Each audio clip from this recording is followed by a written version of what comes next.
I'm Steve Morgan, founder of Cybersecurity Ventures and editor-in-chief at Cybercrime magazine. With a decades-long military career that includes roles as a naval officer, signals intelligence specialist, and cybersecurity specialist, Admiral Michael Rogers, whose resume also comprises titles such as Director of the National Security Agency, Commander of U.S. Cyber Command, and Chief of the Central Security Service, has abundant experience in the fight against cybercrime.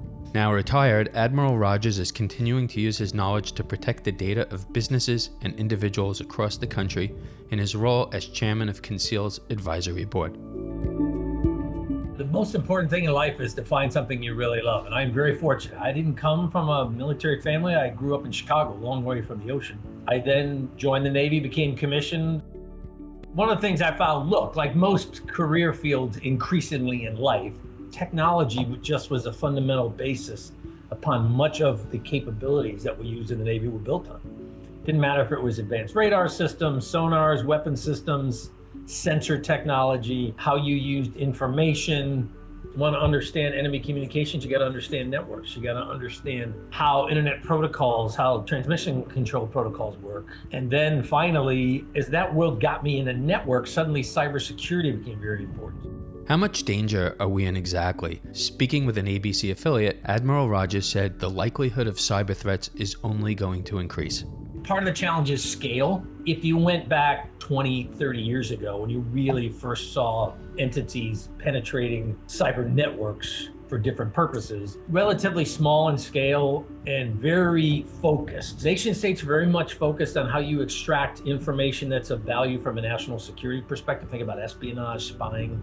Over time, nation states not only did that, but now nation states have developed capabilities that are designed to place key infrastructure, key connectivity at risk so they can disable it, they can degrade it. That has expanded, and what started as first a few nations having these kinds of capabilities, you now have a huge number of nations that have these capabilities. But probably the biggest change has been outside the government structure in the form of criminal actors who increasingly viewed the ability to access and penetrate networks as a vehicle to generate revenue. They were incentivized to use cyber capabilities illegally for the purposes of either extracting or holding at risk data, network capability, operating infrastructure within a company's network.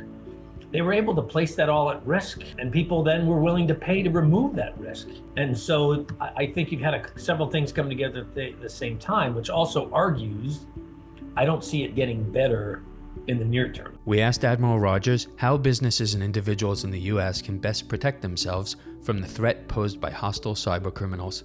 Like many challenges in life, there's no one single answer here. I wish I could tell you, hey, if you did this one thing, we're going to do away with this problem. I don't see it playing out like that. So I think there's multiple components to this. I would argue the most important thing in some ways is, so what are we doing as individual companies, as individual firms, as individuals ourselves in our own lives to make the job harder for these criminals? I like the idea of net obfuscation as part of a defense strategy, as part of a security strategy. If I can shield identity, if I can shield location, it makes life harder for the actor. It won't solve world hunger, I wish I could tell you that, but I think this can really make a difference in cybersecurity. And we can do this for the small and the mid-sized firms.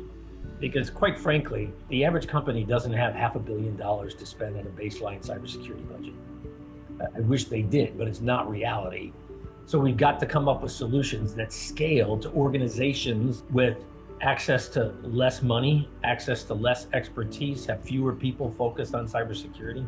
That's the only way you're going to make this work. So, with all things considered, how does Admiral Rogers feel about the future? We are moving in the right direction, because the first and most important step to me was we are acknowledging the problem. So that's a positive. The downside, and what frustrates me a little, is we're still not where we need to be in terms of the government and the private sector working together in an integrated way 24/7. For example, one of the biggest challenges we run into right now, most companies will not publicly acknowledge that they've been penetrated.